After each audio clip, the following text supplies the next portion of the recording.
कोल्हापूर भारतीय कोण पक्षाचा जिल्हा सचिव। खरं तर आज जे काही जेल भरो आम्ही या ठिकाणी आंदोलन करत आहोत, हे आंदोलन करण्यामागची भूमिकाच ही आहे की आपण गेल्या काही दिवसामध्ये बघितलं असेल की जैनजीतनं जे काही दिल्ली हलवून टाकले आणि शिक्षण मंत्र्यांना राजीनामा द्यावा लागला। तेवढंच नाही तर शेतकऱ्यांनी दीड वर्ष आंदोलन केलं आणि शेतकऱ्यांच्या विरोधात जे काळे कायदे केले होते ते त्यांना मागे घ्यावे लागले।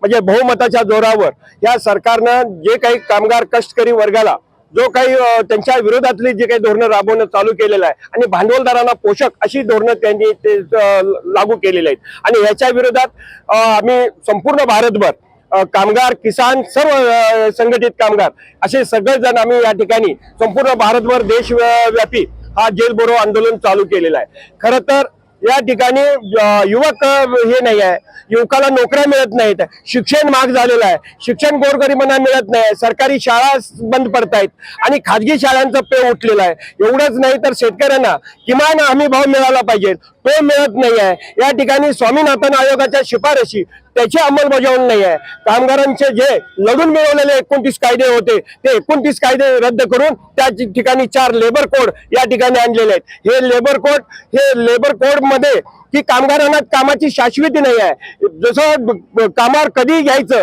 आणि कधी काढून टाकायचं अशा पद्धतीने त्याच्यामध्ये वेगवेगळ्या त्याच्यामध्ये अटी असल्यामुळं आम्ही ज्या काही संयुक्त 9 कामगार संघटना आहेत, ज्या मान्यवर संघटना आहेत देशभर, त्यांनी काही ना काही शिफारशी दिल्या होत्या, परंतु त्यातली एकही शिफारस या केंद्र सरकारनं मान्य केलेली नाही आणि बहुमताच्या जोरावर हे 4 लेबर कोड आणलेले।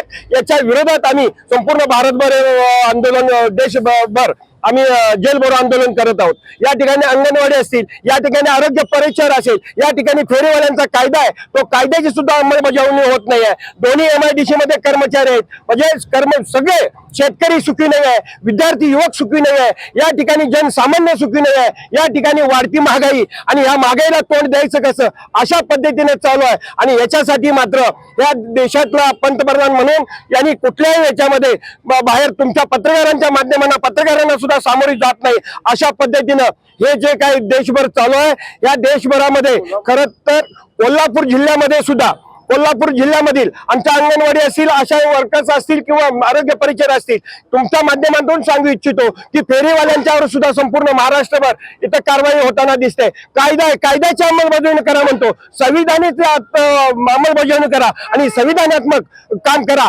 असंच आम्ही सांगतो। आणि जर इथून पुढच्या काळामध्ये आम्ही आता जेल भरो करत आहोत, परंतु इथून पुढच्या काळामध्ये याच्यापेक्षा सुद्धा उग्र आंदोलन करण्याची पाळी या सरकारनं आणू नये। ही 4 लेबर कोड ताबडतोबीने मागे घ्यावी, शेतकऱ्यांना किमान हमी भाव द्यावा, त्याचबरोबर स्वामीनाथन आयोगाची शिफारशी मान्य कराव्यात। अशा पद्धतीने आपल्या माध्यमातून या सरकारला मी संदेश देऊ इच्छितो।